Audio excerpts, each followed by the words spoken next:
Hello everyone, welcome to daily analysis for smarter insights into UPSC mains question papers, and we have been discussing Gender Studies paper 2, which consisting of Indian Constitution, Polity, Social Justice Governance and International Relations.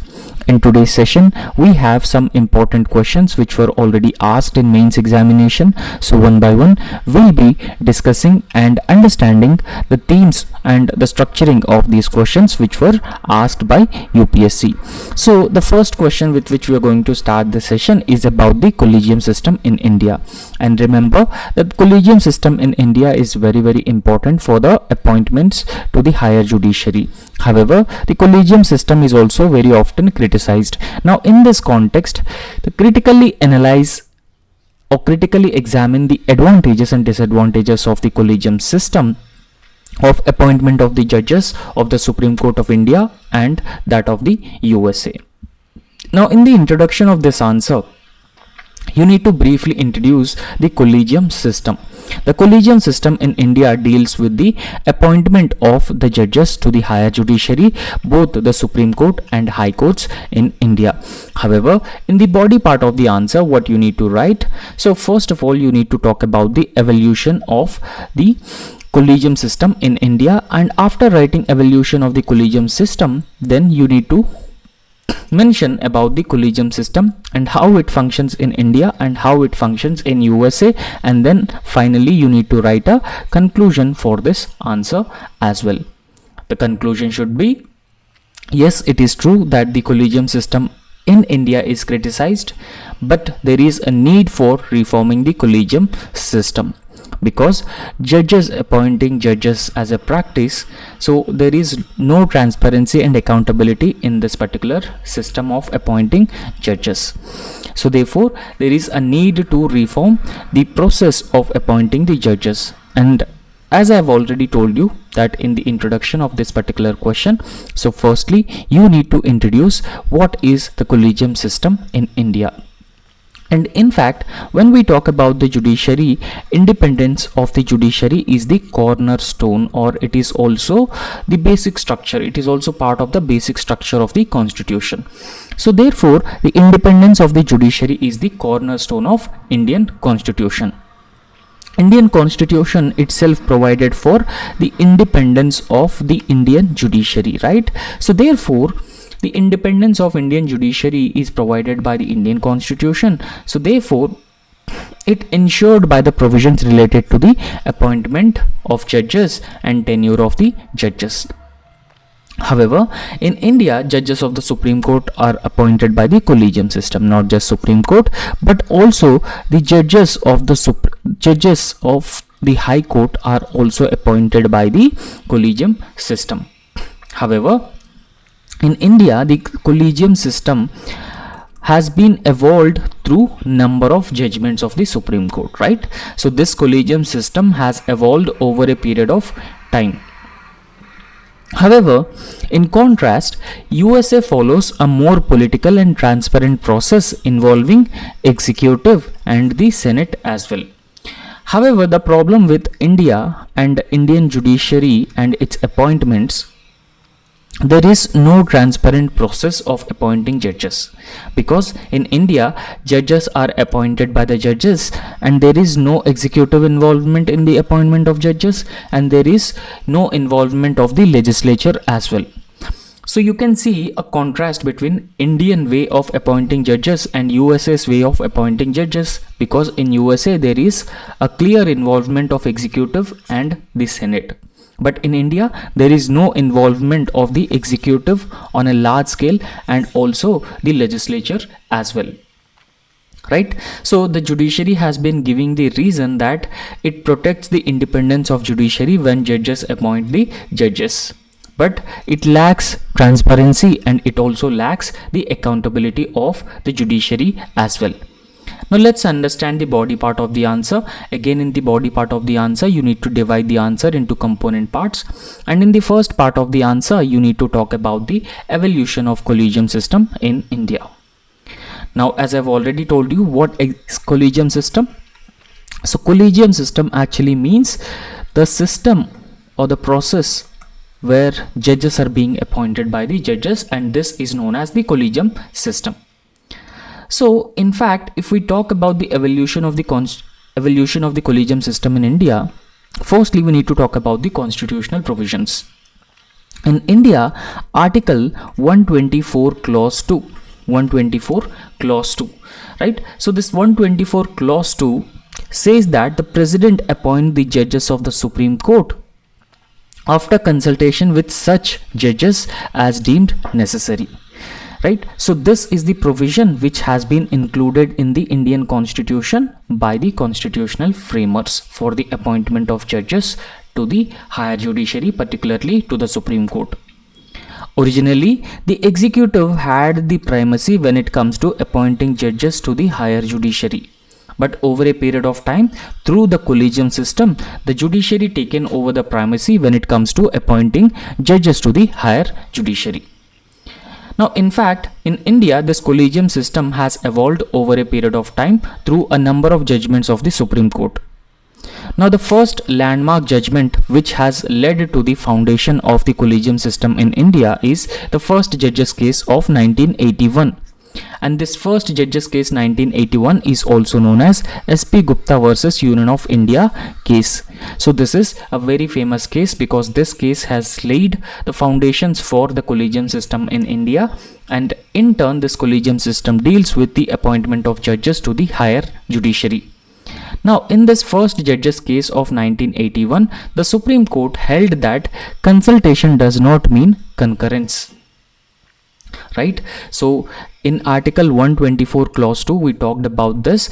The President, while appointing the judges, he will consult with the such other judges. However, in this first judges case, the Supreme Court has categorically mentioned that the consultation by the President does not mean the concurrence of the President.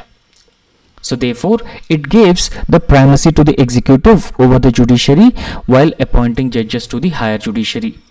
Now, in this case, imagine when it comes to appointment of judges to the Supreme Court, the President consulted such other judges of the Supreme Court. Now, in this case, this consultation does not mean concurrence, right? So, consultation by the President does not mean concurrence. That means whether the judges accepts the President's proposal of appointing the other judge as the judge of the Supreme Court. Right, so there is no need for any such concurrence. So President just consult such other judges as he deemed necessary, and then he will appoint the judge on his own. Right, so therefore it actually gives primacy to the executive over the judiciary in appointments. Second, we need to talk about the second judges case of 1993.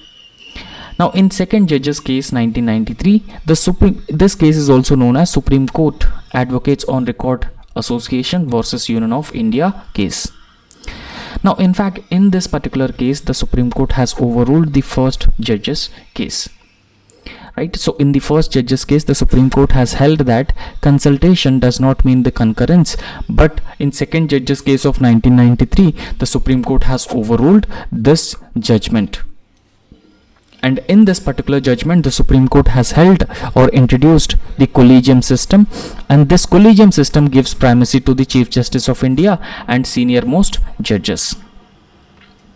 And as we have just understood that the second judges case has provided for the collegium system, and later in the year 1998 there is also a third judges case.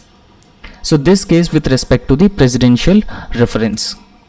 Now, in this case, the collegium system has been expanded to include Chief Justice of India plus 4 other senior most judges of the Supreme Court. So this is the collegium at the Supreme Court. And in fact, in this third judges case, the collegium system was also institutionalized by the higher judiciary. So let's understand the National Judicial Appointments Commission Act. Now, in fact, in the year 2014, the Union Parliament passed National Judicial Appointments Commission Act. So this is also known as the 99th Constitutional Amendment. However, the Supreme Court struck down the National Judicial Appointments Commission because the judiciary says that this National Judicial Appointments Commission violates the independence of the judiciary.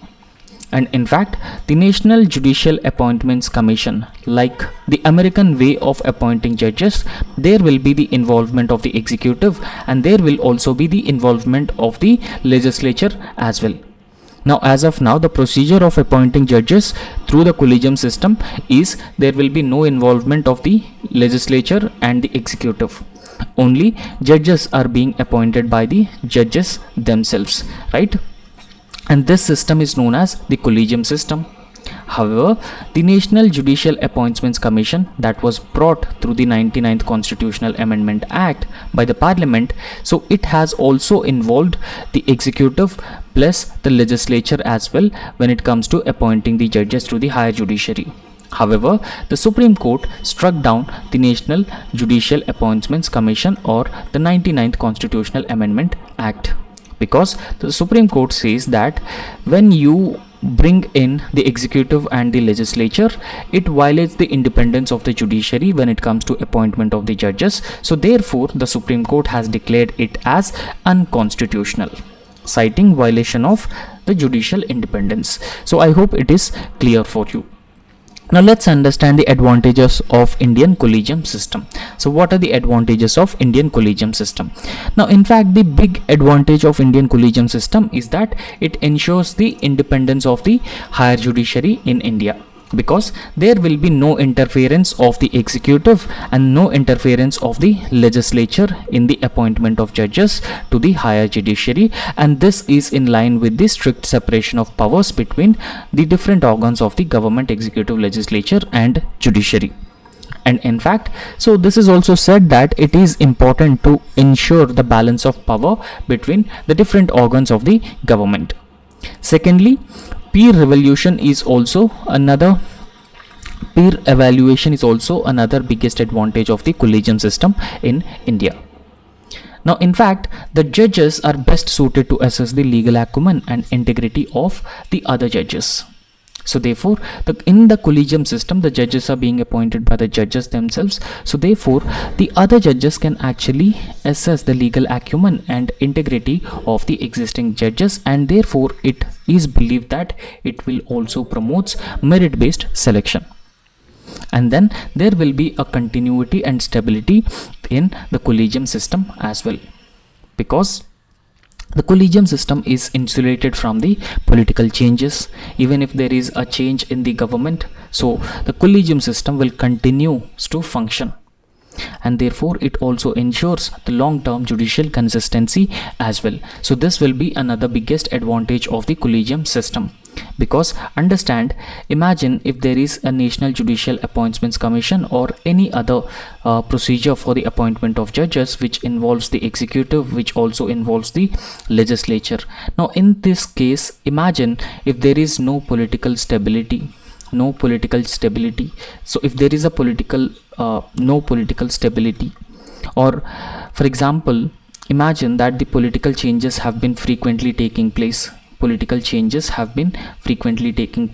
So in that case, generally what happens is that, so it will also affect the appointment of the judges to the higher judiciary. However, through the collegium system, there will be no interference, no involvement of the executive and legislature.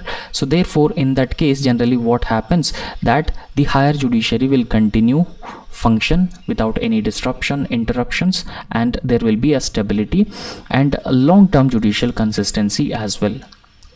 And apart from that, the judiciary will be shielded from the populism as well, because this helps protect the minority and dissenting views in a majoritarian democracy. So for example, the judiciary has struck down the unconstitutional laws like Section 66A of the IT Act without the political pressure.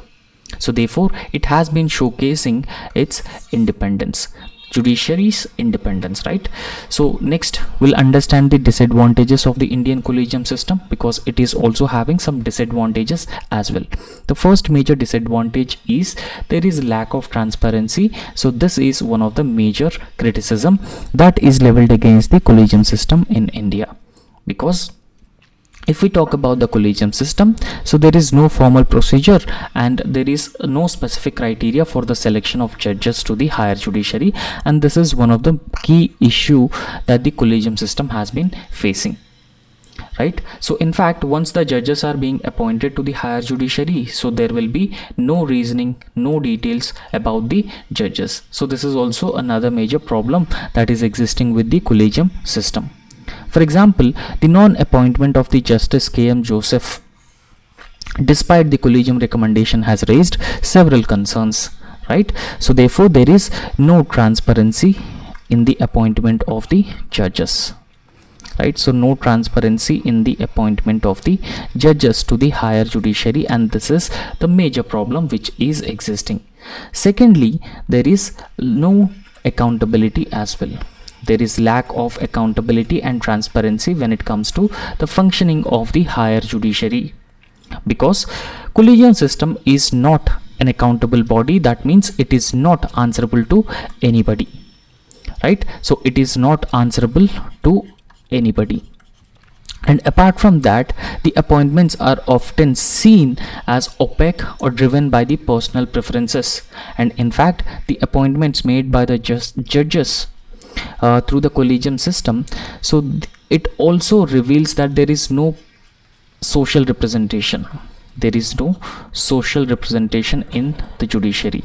So when I say social representation, for example, people from the disadvantaged sections, SCs, STs, OBCs and women, so there is no such social representation, firstly, right? So secondly, it is also believed that nepotism is also another major issue which is existed in the higher judiciary when it comes to considering appointing judges to the higher judiciary. And in fact, there is also gender inequality which is also existing. And apart from that, no representation of diversity again. So there is a lower representation of women, SCs and STs, minorities in the higher judiciary, and this is also the major problem which is existing within the higher judiciary, because as of now only 4 women judges out of 34 in the Supreme Court as of 2024. And apart from that, there is a huge delay in the appointment of the judges to the higher judiciary, so this is also another major problem, right? And when you delay appointing judges to the higher judiciary, now that will also leads to the vacancy of the cases, vacancy in the higher judiciary, and vacancy will further leads to the pending or backlog of the cases as well, pending cases or backlog of the cases as well. Now according to some data, as of now there are around 4 crore cases pending across the different tiers of judiciary as well. Within the Supreme Court itself, around 70,000 cases are actually pending as of 2025, and there are around 400 plus judicial vacancies in various high courts as well. So there are number of problems. Judicial vacancies are existing, and dependency of cases, backlog of cases, delays in listing cases or hearing cases, right? So there are a lot of disadvantages with the collegium system as well, right? So ultimately, when you write a conclusion for this answer, so what should be the conclusion for this particular answer? Now the conclusion for this answer is that you just emphasize on the need or reformed National Judicial Appointments Commission. So there is a need for reformed Judicial Appointments Commission, and this reformed National Judicial Appointments Commission should not violate the independence of the judiciary, right? So it needs to protect the independence of the judiciary, and at the same time there is a need for other stakeholders also, for example legislature plus executive plus judiciary, close to the American model. So by this, what happens is that there will be a greater transparency plus a greater accountability in the functioning of the judiciary as well. And because of this reason, so there will be appointment of judges to the higher judiciary, and there will be no backlog or pending cases, and Apart from that, there will be higher social representation in the judiciary as well. So these are the advantages with a reformed National Judicial Appointments Commission. So next question, examine the evolving pattern of center-state financial relations in the context of planned development in India. Right. So the second part of the question is, how far have the recent reforms have impacted the fiscal federalism in India? So understand that this question has two different parts. Now in the first part of the answer, you have to examine how the evolving pattern of center-state financial relations in the context of the planned development in India. And the second part of the answer, so how far have recent reforms have impacted the fiscal federalism in India? Now what is fiscal federalism? Now, fiscal federalism is that how the finances have been distributed between the center and states. So that is what is called as fiscal federalism. Now in this question, firstly you need to write a brief introduction about the center-state financial relations. And along with the planned development in India, the center-state financial relations have also been evolved over a period of time. So the center-state financial relations played a very important role in balancing the central control over the states and at the same time maintaining the state's autonomy as well. Now in the body part of the answer, you need to talk about the Planning Commission and its initial dominance, and later Planning Commission is being replaced by Niti Aayog and the GST has been brought in. GST 2.0 reforms are also brought in, and the 14th Finance Commission, you should also briefly discuss about this as well, because 14th Finance Commission has recommended the devolution of 42% to the states as well. So that was actually a huge devolution of finances to the states. And then you need to talk about the greater devolution, because 42% devolution to the states but reduced autonomy via the conditional schemes and the GST implementation as well. Now when I say the conditional schemes, there are some schemes and the devolution of the funds dependent on the performance of those respective schemes, and those schemes are known as the conditional schemes. And ultimately when you write the conclusion, so you have to emphasize on the need for the cooperative federalism, and also ensuring the fiscal autonomy for the states, right? So that's how you need to write the answer, and this is the basic framework of this particular question.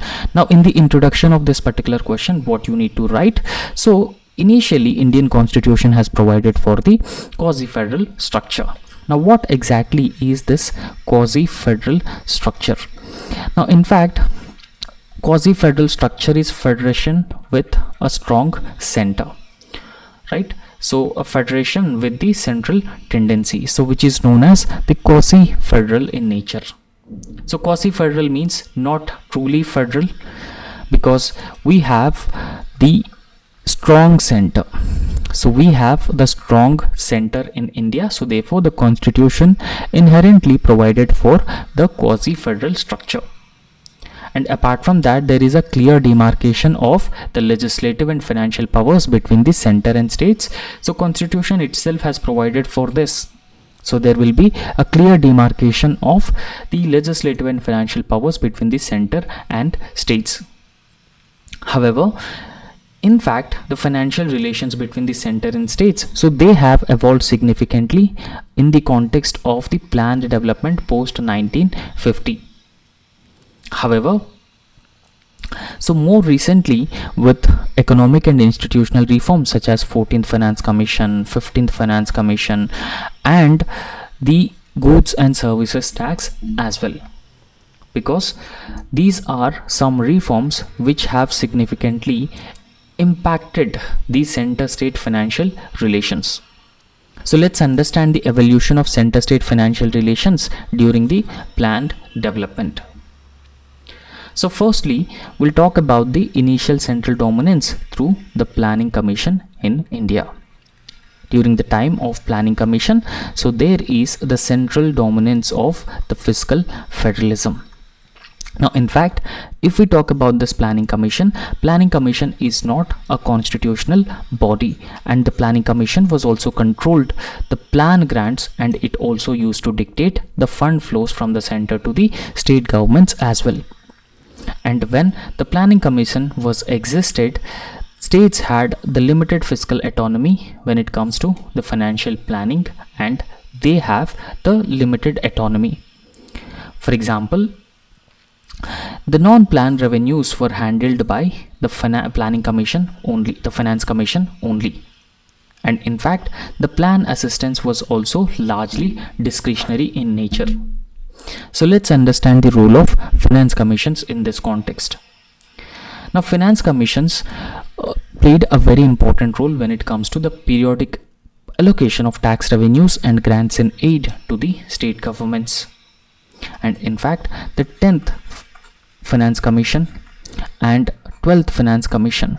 So 10th Finance Commission emphasized on the fiscal discipline that the center and states need to achieve, and 12th Finance Commission focused on debt relief and incentive based transfers. So let's understand the post liberalization adjustments from 1991 onwards. So there was a greater focus on the fiscal responsibility from the 1991 onwards after the LPG reforms. And in fact, the Fiscal Responsibility and Budget Management Act was also introduced in the year 2003. And this Fiscal Responsibility and Budget Management Act was introduced with aim of achieving the fiscal health by both center and state governments, and they were encouraged to maintain fiscal prudence. And in fact, the center also, the states have to borrow from the center within the limits set by the Fiscal Responsibility and Budget Management Act. So let's understand the demise of the Planning Commission and also the rise of the National Institute for Transforming India. Right, because so when NDA government came to power, right, so initially when NDA government came to power, this planning commission was scrapped, and in the place of planning commission, National Institution for Transforming India was brought in. However, earlier planning commission was an extra constitutional body, and it used to play a very important role when it comes to the devolution of funds to the state governments. However, Niti Aayog has no specific role when it comes to allocation of funds to the state governments. So therefore, there has been a clear shift from the centralized planning to the cooperative federalism after the Niti Aayog has brought in India in 2015. And in fact, so there will be no discretionary plan grants after Niti Aayog has brought in, and in fact, Niti Aayog has been largely confined to the role of a think tank only. And in fact, there is always more room for state level planning and innovation as well. Right, so these are some changes which were brought in the fiscal federalism between the center and state governments. So let's understand some recent reforms and their impact on the fiscal federalism in India. The 14th Finance Commission. So the time period of the 14th Finance Commission 2015 to 2020, and in fact it has substantially increased the divisible pool of taxes from the center to states from 32% to 42%. 42% distribution of the funds to the state governments is substantially very high. And in fact, it has enhanced the autonomy of the respective state governments, but the central assistance to the centrally sponsored schemes has been further reduced by the 14th Finance Commission. And in fact, when it comes to the developmental objectives or the developmental priorities, state governments used to have a more say. And in fact, so this has outpaced the strain managing flagship central schemes. So let's understand the 15th Finance Commission. So if we talk about the 15th Finance Commission, the time period for the 15th Finance Commission is from 2020 to 2025. And in fact, the 15th Finance Commission has reduced the share from 42% to 41%, and this 1% has been allocated for the Union Territory of Jammu and Kashmir after the reorganization of Jammu and Kashmir into the Union Territory of Ladakh and Union Territory of Jammu and Kashmir. And in fact, the 15th Finance Commission has also introduced the performance based incentives. So what are these performance based incentives? In fact, the 15th Finance Commission or the central government has set a certain goals. For example, the tax effort, demographic performance, power sector reforms. If state government performs better in these indicators, then there will be a better devolution of funds or better incentives for the state governments. However, the criticism of it is that the higher weight that was given to the population affects the South Indian states, because the South Indian states have performed better in terms of controlling the total population, and in fact this is one of the major criticism that has been leveled against it. And then introduction of GST in the year 2017 as well. Now goods and services tax has been introduced, and it is known as the major tax reform, creating one nation, one single tax, and reducing the cascading effect of the taxes as well. However, through the GST, states have surrendered the significant taxation powers that they used to have earlier, for example, the value added tax or the entry tax. So in return, the center agreed to provide GST compensation to the respective states. However, there are certain issues, so let's look at these issues as well. And in fact, even though the center has announced GST compensation for the states in return of surrendering their taxation powers, there has been a huge delay in providing GST compensation to the states because of some reasons like COVID-19 pandemic. So GST has also led to the erosion of states' fiscal autonomy because they have already surrendered the significant taxation powers, and it further leads to a more centralizing tendency when it comes to the distribution of finances to the respective state governments. And in fact, the dependence on the GST Council decisions where center has the de facto dominance. And this has also indicating the threat to the fiscal federalism in India. So let's understand the emergence of cooperative and competitive federalism in this context. So the central government has brought in a number of programs such as aspirational district programs, PM Gati Shakti National Master Plan, and SDG localization. So they involve active state rules. For example, the competitive federalism promotes innovation and efficiency. But the problem with the competitive federalism is that it may widen the interstate disparities as well, because there are some states which have the advantageous position over the other states, and that very often leads to the interstate disparities among the states. And similarly, the increased off-budget borrowings by the states, because after COVID-19 pandemic, states are resorting to off-budget borrowing, raising concerns about the long-term debt sustainability. So the best example is states like Punjab and Andhra Pradesh. They faced warnings from the Reserve Bank of India over the increased debt levels. And in fact, there are also new challenges to the fiscal federalism. For example, the vertical fiscal imbalance, where the central controls the majority of the revenue sources, like 60% of the revenues, while states have the greater expenditure responsibility. It also creates dependence on the transfers and limits the state's autonomy as well. Right? So what is vertical fiscal imbalance? The vertical fiscal imbalance is the devolution of funds from the center to all the states. So this is what is known as the vertical devolution of funds. So funds will be devolved from the center to the states. Now if we talk about the vertical fiscal imbalance, the center controls the majority share of the finances, and it gives 41% of the finances to the state governments, because as of now the center has been controlling around 60% of the total finances, and this is what is called as the vertical fiscal imbalance.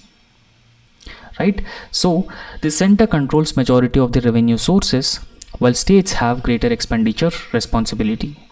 So therefore, this actually creates dependence on the transfer and limits the state autonomy as well, because the 41% of the total revenues, or 41% of the total finances that are being recommended by the Finance Commission need to be distributed or shared among themselves by all the state governments. So therefore, there is a possibility that it could limit the state's autonomy, and it also increasing dependence on the central government as well, right? So states will increasingly dependent on central government for the devolution. And apart from that, the political centralization is also another major problem, because increasing use of centrally designed schemes and the conditional funding will further curtail state innovation as well. Now, what is this conditional funding? Because there are some areas where if state governments perform better, for example, the power sector reforms or taxation, if state governments perform better, there will be increased devolution to the respective states. So therefore, this conditional funding will further curtail the state's innovation when it comes to what way that they wanted to spend these resources in a productive manner. And in fact, the governments are also increasingly using the centrally designed schemes, thereby not giving scope or space for the state designed programs. So you should give this independence or autonomy to the states to design your own schemes. You understand the problems in your respective state, and you design the programs in a specific and an innovative way and implement those programs to overcome those challenges, right? So rather than that, the center has been designing the schemes and programs, and the center has been increasing the use of the centrally designed schemes as well. So finally, in the conclusion, you have to emphasize on the cooperative and competitive federalism, and there is a need for increased spending or increased devolution from the center to the state governments. So these are some reforms that the center need to brought in, so that there will be a fiscal autonomy on the part of the center and on the part of the states, and there will be a the states will also effectively use the existing funds devolved from the center to the states in a more productive manner, so that ultimately ensure the fiscal autonomy of the state governments, and that has been guaranteed by the Indian Constitution through establishing the Finance Commission, right? So Finance Commission deals with the division of the net proceeds of the taxes between the center and states, so that the fiscal autonomy of the states can be maintained.